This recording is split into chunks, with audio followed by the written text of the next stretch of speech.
आज मैं आपको बताऊंगा कि अगर आपके वेबसाइट पे वायरस आ गया है तो हम उसे कैसे ठीक कर सकते हैं, वेबसाइट को क्लीन कैसे कर सकते हैं और हमें एक सर्वर कैसे चूज करना चाहिए जिससे कि हमारी वेबसाइट पे वायरस ना आए और वेबसाइट सेफ रहे। इसमें मैं कवर करूंगा वर्डप्रेस भी और साथ में पीएचपी अगर वेबसाइट है तब भी उसको हम कैसे ठीक कर सकते हैं और सबसे सेफेस्ट तरीका क्या है इसको ठीक करने का। और ये मैं ऑटोमेटेड तरीका बताऊंगा, कोई मैनुअल नहीं बताऊंगा क्योंकि मैनुअल में बहुत सारी दिक्कतें होती हैं और हो सकता है कि मैनुअल क्लीनिंग में आपसे कुछ फाइलें छूट जाएं जो कि इन्फेक्टेड थी। इस वीडियो में आपको मैं एक लाइव वेबसाइट दिखाऊंगा जिसमें कि वायरस आया हुआ है और उसको मैं कैसे क्लीन कर रहा हूँ वो प्रोसेस दिखाऊंगा। इस वीडियो में सिर्फ मैं कवर करूंगा सिर्फ जहां तक मैं क्लीन कर रहा हूँ, क्योंकि क्लीनिंग में कई बार काफी टाइम लगता है। अगर क्लीन जल्दी हो गया, बहुत ज्यादा वायरस अगर नहीं हुआ वेबसाइट में तो शायद वो जल्दी ही हो जाएगा, तो मैं आपको लाइव करके भी दिखाऊंगा। अगर ज्यादा टाइम लगता है तो मैं इसमें लाइव नहीं करूंगा, बट मैं वेबसाइट को पूरा का पूरा क्लीनिंग का प्रोसेस आपको जरूर दिखाऊंगा कि कैसे हमें वायरस क्लीन करना है वेबसाइट से। तो चलिए अब हम कंप्यूटर स्क्रीन पे चलते हैं। अब जैसे कि आप देखिए ये कंप्यूटर स्क्रीन पे एक वेबसाइट है जो हैक हो रखी है। अब इसमें आप देखिए अगर हम सर्च करते हैं उस वेबसाइट का नाम तो यहाँ पे कुछ अलग सा लैंग्वेज में लिख के आता है, कुछ चाइनीज सा लैंग्वेज है, ये पता नहीं चाइनीज या जापानीज लैंग्वेज है। इसके अंदर अगर हम इसको ओपन करते हैं तो ये वेबसाइट तो ओपन हो रही है, कहीं पे रिडायरेक्ट नहीं हो रही है। जबकि मोस्टली केस में क्या होता है कि इस तरह की वेबसाइट में जब वायरस आता है तो वो रिडायरेक्ट हो जाती है किसी और दूसरी वेबसाइट के ऊपर। तो ये वेबसाइट ओपन हो रही है लेकिन इसमें वायरस आ चुका है क्योंकि गूगल का जो रिजल्ट है उसमें ये शो कर रहा है। और यहाँ पे आप देखिए दिखा भी रहा है दिस साइट में भी हैक, इस तरह का मैसेज भी आ रहा है। तो ये वेबसाइट ऑलमोस्ट लगभग हैक है। इसमें हैकर ने बैकडोर जरूर बनाया होगा जिससे कि वो कभी भी कुछ भी चेंजेस करना चाहे तो कर सकता है। तो इसको हम कैसे पहचाने, अब चलिए हम देखते हैं। ये इसका सी पैनल है जहाँ पे वेबसाइट होस्टेड है। अब देखिए सी पैनल में इसमें सारे ऑप्शन आ रहे हैं। इसमें मैं इसका फाइल मैनेजर ओपन करता हूँ और इसमें हम चेक करते हैं कि इसमें वायरस है या नहीं है, वो कैसे चलेगा पता। अब जैसे ये इसका इंडेक्स फाइल है, जब भी हम कोई वेबसाइट ओपन करते हैं तो सबसे पहले इंडेक्स फाइल ही ओपन होती है। तो मैं इंडेक्स फाइल को एक बार ओपन करके देखता हूँ कि इसमें क्या क्या डला हुआ है। तो अब ये देखिए जो ऊपर ये जितने भी ये कोड डले हुए हैं ये सारे मिलीशियस कोड है और ये बहुत ही लंबा डला हुआ है नीचे तक, ये यहाँ तक सारा मिलीशियस कोड है। जो डिफॉल्ट इसका कोड है वो सिर्फ इतना है नीचे का, बाकी सारा मिलीशियस है। और ये इशू सिर्फ इस पर्टिकुलर एक ही फाइल में नहीं है, इस पूरी वेबसाइट में बहुत सारी फाइलें ऐसी हैं जहाँ पे ये इन्फेक्शन है। तो इसको हम मैनुअल तो बहुत ही मुश्किल होगा हमें इसको ठीक कर पाना। तो इसमें क्या क्या प्रोसेस हो सकते हैं इसको ठीक करने के, उसके ऊपर मैं आपको बताऊंगा। अब इसमें कुछ फाइलों को हम नॉर्मली चेक कर लेते हैं, जैसे ये कॉन्फिग फाइल है। कई बार कॉन्फिग फाइल के अंदर भी कोड होता है, तो जैसे कॉन्फिग फाइल में तो कोड नहीं दिख रहा है, यहाँ पे कोड नहीं है, बट दूसरी फाइलों के अंदर कोड इसमें डले हुए हैं। अगर मैं इसमें कंटेंट का देखूं तो यहाँ पर भी मे भी कुछ कोड डला हुआ हो। नहीं, ये भी सही है फाइल, यहाँ पे भी कुछ नहीं है। यहाँ पे मुझे ठीक लग रहा है, इसमें भी किसी में कोड ऐसा नहीं दिख रहा है जो मिलीशियस हो। मेनली मुझे जो इसमें दिखा है सिर्फ इसके जो रूट पे इंडेक्स फाइल है उसके अंदर दिखा है, लेकिन और कहाँ कहाँ पे मैनुअल सर्च करना बहुत ही मुश्किल है। तो इसके लिए सबसे अच्छा तरीका ये होता है कि अगर हम वेबसाइट कभी बनाते हैं या वेबसाइट को हम अगर होस्ट करते हैं तो सबसे पहले तो हमें ये ध्यान देना चाहिए कि वेबसाइट हमेशा ही ऐसे सर्वर के ऊपर होस्टेड हो जहाँ पे कि एंटीवायरस डला हुआ है। जैसे हम अपने कंप्यूटर या मोबाइल में एंटीवायरस डालते हैं उसी तरीके से वेबसाइट के सर्वर के ऊपर भी एंटीवायरस होता है। और बहुत सारी कंपनी जो कि सर्वर कराती हैं प्रोवाइड, उनके सर्वर पे कोई एंटीवायरस नहीं है, तो उस केस में आप इसको ठीक नहीं कर सकते। एक ऑप्शन होता है कि अगर बाय डिफॉल्ट जो एक बैकअप का शेड्यूलिंग होता है सर्वर का, उसमें से आप इसको रीस्टोर कर सकते हैं।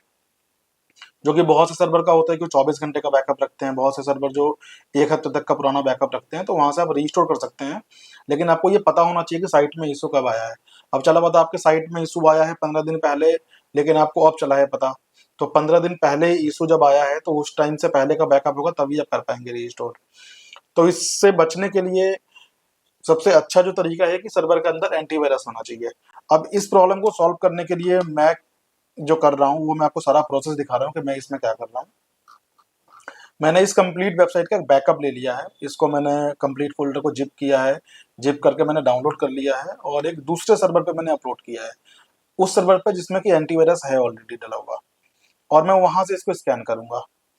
स्कैन करूंगा तो उससे ये होगा कि जितने भी फाइल के अंदर इस तरह के कोड पड़े होंगे मिलीशियस, वो सब क्लीन हो जाएंगे।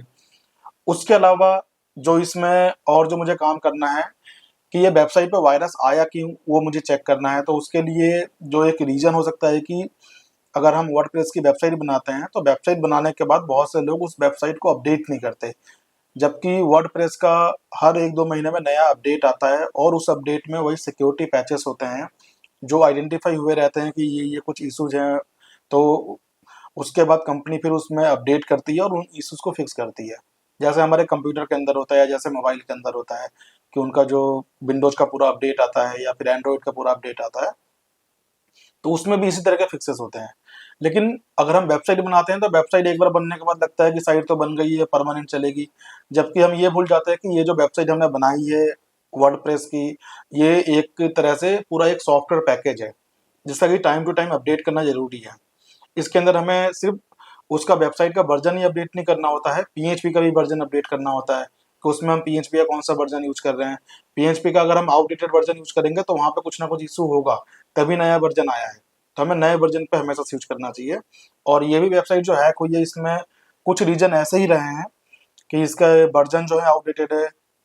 अब जैसे आप देखिए, ये पीएचपी का इसमें जो है 7.4 वर्ज़न चल रहा था।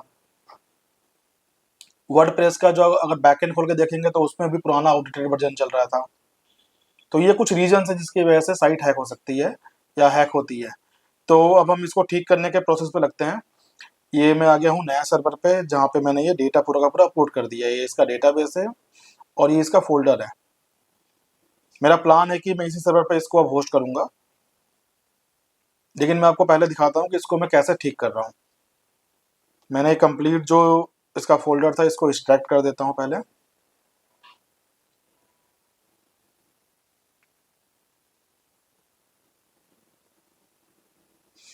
अब देखिए, ये कंप्लीट फ़ोल्डर जो है एक्सट्रैक्ट हो गया है। अब हम इसको ओपन करते हैं।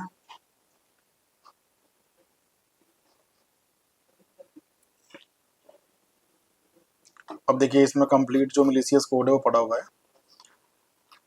अब मैं इसको स्कैन करूँगा, और एंटीवायरस से ही स्कैन करना इसलिए ज़्यादा अच्छा रहता है, क्योंकि अगर आपका वेबसाइट वर्डप्रेस पे नहीं भी है, किसी भी दूसरे वर्जन पे आपने बनाया है या फिर डायरेक्टली पीएचपी बना हुआ है, तो उसमें भी वो कोड पकड़ लेगा एंटीवायरस। अगर आप मैनुअल डिलीट करेंगे, तो हो सकता है कि कहीं से छूट जाए। जैसे अगर मैं सिर्फ इंडेक्स फाइल को अगर ठीक करना चाहूँ, तो कर सकता हूँ, लेकिन मुझे ये नहीं पता कि उसके अंदर और कहाँ-कहाँ पे ये कोड गया हुआ है। तो ज़्यादा अच्छा रहता है कि अगर हम एंटीवायरस से पूरा स्कैन करते हैं। अब मैं एंटीवायरस का स्क्रीन ओपन करता हूँ। ये मेरा एंटीवायरस है। अब मैं यहाँ पे अपने एंटीवायरस के पैनल पे आ गया हूँ। इसमें और भी अकाउंट बने हुए हैं, तो मैं यहाँ पे अपना अकाउंट मैंने चूज कर लिया। अपने अकाउंट को चूज करके मैं यहाँ से सीधा स्कैन ऑल करता हूँ मैं, यस स्कैन। अब मैंने प्रोसेस कर दिया है। अभी देखिए, स्कैनिंग होना शुरू हो गया है इसके अंदर, और स्कैनिंग की डिटेल जो है हमें हिस्ट्री में दिख जाती है। जैसे कुछ वायरस मिलेगा, वो यहाँ पे हिस्ट्री में दिखा देगा कि कौन कौन सी फाइल में वायरस मिला है और क्या क्या इसने क्लीन किया है। और ये सारा प्रोसेस जो है ऑटोमेटिकली होता है। अब जैसे आपने देखा कि ये मैंने डाल दिया था, स्कैनिंग तो मैंने अभी शुरू करी, लेकिन इसके ऊपर एक्सट्रैक्ट होते ही सर्वर ने ऑटोमेटिकली स्कैनिंग शुरू कर दिया था। ये हमें मैनुअल करने से पहले ही, ये देखिए कितने सारी फाइल्स हैं इसके अंदर, और ये सब अभी की रिपेयर हुई हैं। ये आप खुद देखिए, अभी टाइम देखिए, डेट देखिए, 12 तारीख इस टाइम हमारी रिकॉर्डिंग हो रही है इवनिंग में, और ये मैंने फाइल अभी डाली है, और अभी स्कैनिंग इसने शुरू भी कर दिया ऑटोमेटिकली ही। और यहाँ पे ये रिपोर्ट में डिटेल भी दिखाएगा कि कौन कौन से वायरस मिले हैं और कहाँ कहाँ पे मिले हैं। और ये सारी फाइल्स के अंदर जितने भी इन्फेक्टेड फाइल्स हैं, सबका दिखा देगा। और साथ में ये देखिए, कोड भी दिखा रहा है पूरा कि इसमें क्या कोड मिला हुआ है। अब आप खुद देखिए कि इतनी लंबी लिस्ट है, क्या ये मैं मैनुअल रिमूव कर सकता था इसको? मैनुअल इसमें पॉसिबल नहीं था। मैनुअल किसमें होता है पॉसिबल? जिसमें कि एक फाइल में वायरस आया हो, 2 फाइल में वायरस आया हो, तो हम उसको मैनुअल कर सकते हैं। अदरवाइज अगर एक साथ इतनी फाइलों में वायरस अगर आता है, तो उसको हमें फिर किसी एंटीवायरस से ही करना होता है क्लीन। ये अभी क्लीनिंग इन प्रोसेस है, इसमें थोड़ा टाइम लगेगा। ये एक बार कंप्लीट पूरा क्लीन हो जाए, उसके बाद हम वेबसाइट को चलाएंगे। अब एक बार देखते हैं, अभी नहीं हुआ है क्लीन। क्लीनिंग में लगता है थोड़ा सा टाइम लगता है इसके अंदर, कई बार आधे घंटे का भी टाइम लगता है। तो इसको होने देते हैं, होने के बाद फिर मैं आपको दिखाता हूँ। अब देखिए, इसमें कितनी ज़्यादा फाइल्स हैं जो इन्फेक्टेड हैं। ऑलमोस्ट वेबसाइट के अंदर जितनी भी पीएचपी फाइल है या जेएस फाइल है जावास्क्रिप्ट की, वो सब ऑलमोस्ट इन्फेक्टेड है। तो इसमें टाइम लग रहा है क्लीन होने में।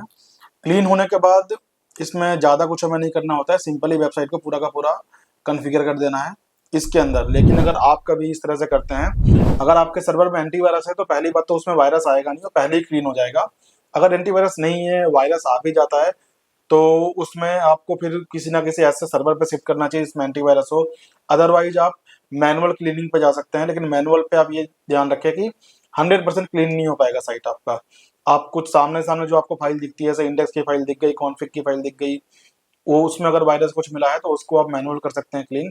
लेकिन आप ये ध्यान रखिए कि हो सकता है कि अगर वेबसाइट पे वायरस आया था तो उन्होंने हो सकता है बैकडोर बना लिया। बैकडोर का मतलब कि कोई ऐसा रास्ता या कोई ऐसा लिंक जहां से कि वो वेबसाइट पे कभी भी आ सकते हैं और कभी भी वेबसाइट का एक्सेस कर सकते हैं। अब मेरे केस में तो ये था कि मुझे सर्वर भी इसका स्विच करना है, क्योंकि उस सर्वर पे एंटीवायरस नहीं है। तो मैं जब तक क्लीन नहीं होता, जब तक आएगा प्रोसेस करूंगा नहीं। क्लीनिंग के बाद मैं दोबारा वेबसाइट को यहाँ पे कॉन्फ़िगर कर दूंगा और प्रॉब्लम मेरी पूरी तरह से सॉल्व हो जाएगी। यहाँ पे मैं आपको कुछ सर्वर के फीचर सजेस्ट करना चाहूँगा कि एंटीवायरस का मतलब कि एक तो इम्यूनिफाई 360 होता है, ये काफ़ी अच्छा एंटीवायरस है सर्वर के लिए। ये अगर डला हुआ हो तो ये फाइल को डिलीट नहीं करता, आपकी फाइल को ही क्लीन करता है। उससे बेनिफिट ये रहेगा कि जो आपका जो मिलीशियस कोड रहेगा पर्टिकुलर फाइल के अंदर, वो सिर्फ उतने पोर्शन को हटाएगा, पूरी फाइल को रिमूव नहीं करेगा। अगर कोई एंटीवायरस पूरी फाइल को रिमूव कर देगा तो फिर आपका साइट चलना ही बंद हो जाएगा। तो ये आपको ध्यान रखना है कि जब भी आप एंटीवायरस देखें तो इसी तरह का होना चाहिए जिस भी सर्वर में आप साइट अपनी डालते हैं।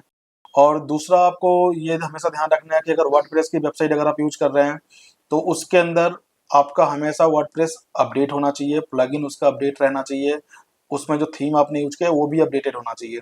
अगर आप अपडेट नहीं करते हैं रेगुलर तो प्रॉब्लम आ जाएगी। इसके अलावा आपका पीएचपी का वर्जन भी अपडेटेड होना चाहिए। अगर आपका पीएचपी का वर्जन भी अगर आउटडेटेड है तब भी आपको प्रॉब्लम आ जाएगी। इस वेबसाइट के अंदर मैं पीएचपी का वर्जन भी अपडेट करूंगा क्लीनिंग के बाद, और इसका वर्डप्रेस भी पूरा अपडेट करूंगा, और उसके बाद इसकी पूरी प्रॉब्लम जो है कम्प्लीटली सॉल्व हो जाएगी। मुझे उम्मीद है आपको ये समझ में आया होगा कि वायरस हम कैसे पहचानें और क्या क्या हमें सेफ्टी देखनी है जब भी वेबसाइट में वायरस आए तो। अगर आपको वीडियो पसंद आई हो तो वीडियो को लाइक कीजिए, अगर आपके कुछ सुझाव हैं तो कमेंट कीजिए, और चैनल को अभी तक सब्सक्राइब नहीं किया तो सब्सक्राइब जरूर कर लीजिए। तो मिलते हैं हम अब नेक्स्ट वीडियो में।